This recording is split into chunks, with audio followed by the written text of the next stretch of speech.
사람들은 누구나 행복하기를 원합니다. 그런데 의외로 많은 사람들이 불행하다고 합니다. 어떻게 해야 행복해지는지 모릅니다. 심지어 행복이 뭔지 모르는 사람들이 많습니다. 살면서 한 번도 행복한 순간을 경험하지 못했다는 겁니다. 누가 75세쯤 되는 할머니에게 물었습니다. 요즘 잘 지내고 계십니까? 네, 아주 행복하게 잘 지내고 있습니다. 다만 위암 말기 판정을 받아서 6개월밖에 못 산다는 것 빼고는 다 좋습니다. 그런데 그것도 얼마나 감사한 일인지 모릅니다. 다른 사람들은 자기가 언제 죽는지도 모르고 죽는데 나는 언제 죽을지를 알고 미리 죽음을 준비할 수 있으니 얼마나 감사하고 다행한 일입니까?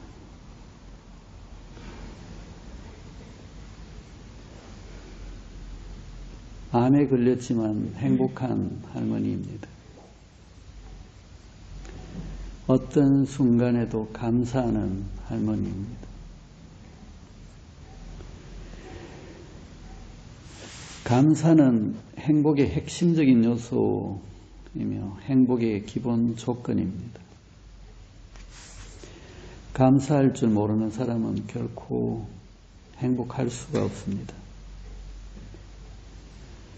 감사할 줄 아는 사람은 행복할 수 있는 사람입니다.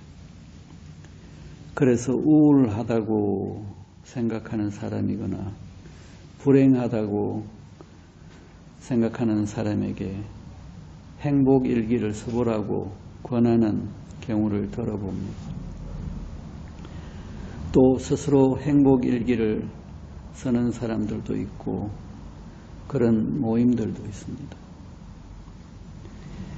감사하는 마음에는 행복이 찾아듭니다. 어린 아이를 키울 때도 감사하는 습관을 가르칩니다. 어떤 고마운 일이나 무언가를 받았을 때 감사합니다 해야지 하고 가르칩니다. 인사를 잘하고 감사할 줄 아는 아이는 커서 제 역할을 잘 할 것이고 행복한 삶을 살 가능성이 높습니다. 서비스업계에 종사하는 사람들에게 가장 중요하게 생각하고 교육하고 요구하는 것은 친절과 감사입니다.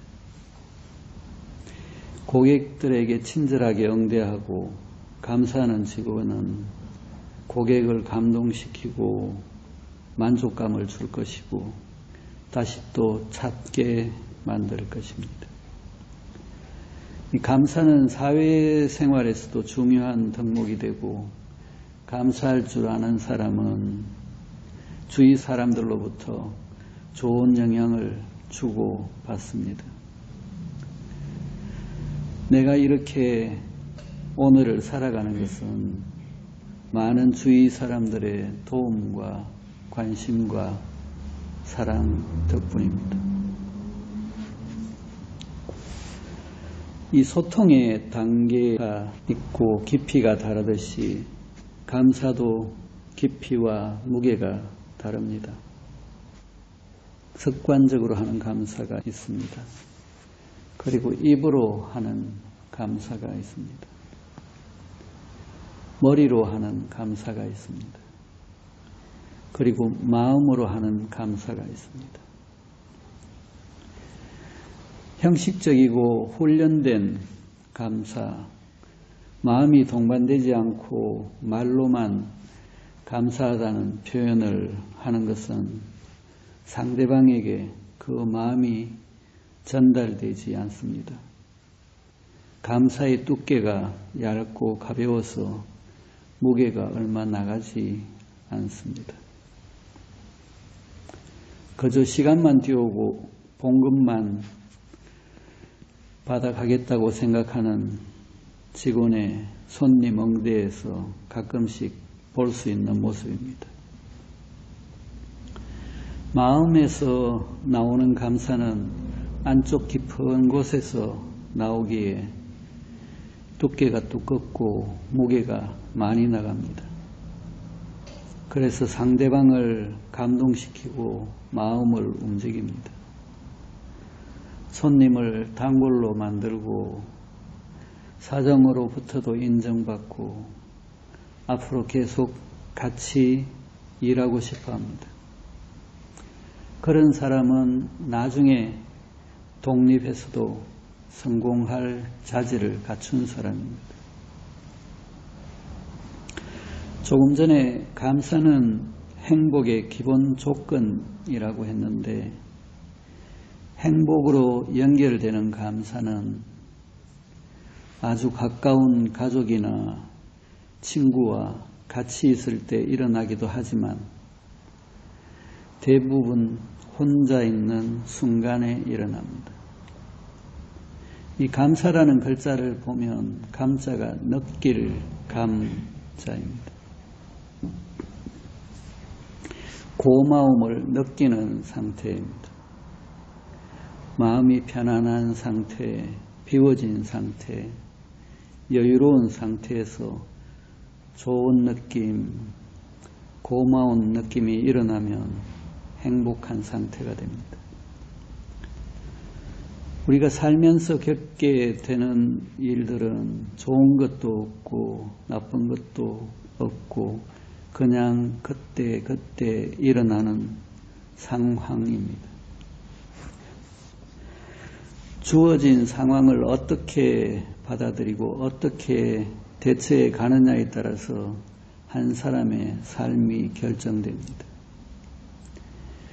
대부분의 경우 그 사람의 성격과 생각과 관점에 따라서 주어진 상황을 좋다고 하고 나쁘다고 합니다. 일체유심조라고 모든 것은 마음에서 만들어냅니다. 어떤 것을 좋게 보면 좋게 보이고 나쁘게 보면 나쁘게 보입니다. 암에 걸린 환자가 왜 나에게 이런 일이 일어났을까 하고 비관하고 많이 힘들어하다가 나중에 생각이 바뀌었습니다. 나에게 찾아든 암도 받아들이고 잘 지내야겠다. 모든 것을 자연스럽고 평온하게 받아들이고 치료를 계속했습니다. 그리고는 나중에 완치가 되었습니다. 그리고는 세상과 삶을 보는 생각과 관점이 달라졌습니다. 자신에게 찾아온 암이 자기에게는 큰 선물이고 축복이었다고 말했습니다. 생각이 바뀌지 않고 그전의 생각과 방식을 고집한 사람은 결국 치유되지 못하고 떠난 경우를 많이 봐왔습니다. 장애가 심한 아들을 가진 아버지가 왜 나에게 이런 일이 일어났을까 하고 많은 시간을 힘들어하고 괴로워했습니다. 나중에는 마음을 바꾸어 먹었습니다. 그리고는 가능한 많은 시간을 아들과 함께 보내며 보살피는 시간을 가졌습니다. 그리고 몇 년의 시간이 흐른 후에 자신은 지금 참 행복하다고 저에게 말했습니다. 아들이 자기에게 보내준 큰 선물이라는 걸 깨닫게 되었다고 했습니다. 그렇게 받아들이지 못한 다른 아버지는 술로서 신세 한탄만 하다가 나중에는 폐인이 되어버렸습니다. 주어진 상황을 내가 어떻게 대하고 어떻게 하느냐에 따라서 상황은 달라집니다. 그것이 나의 삶의 모습입니다.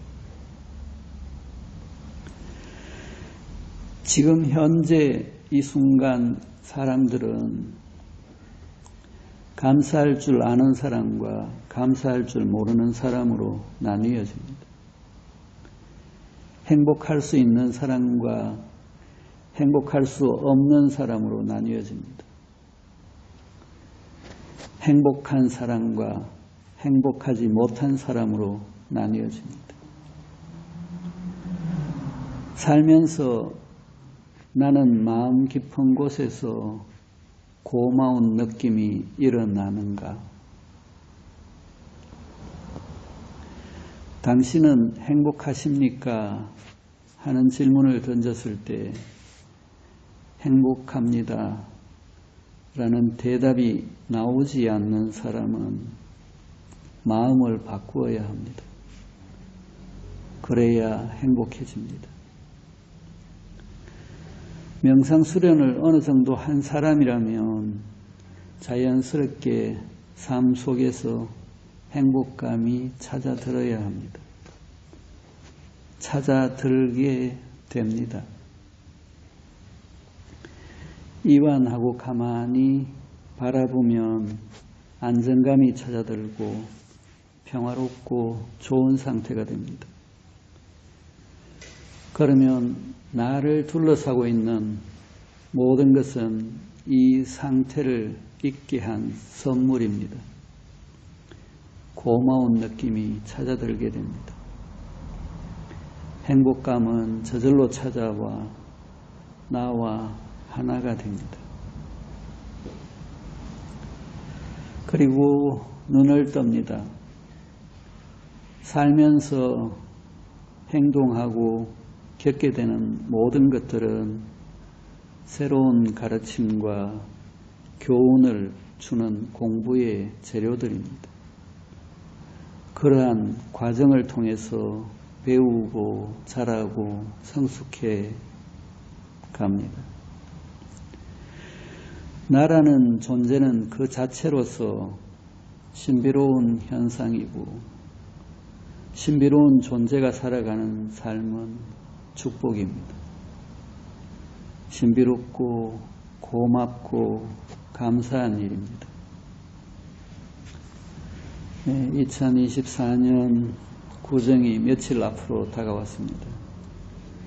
모든 가정이 화목하고 행복한 명절이 되시길 바랍니다.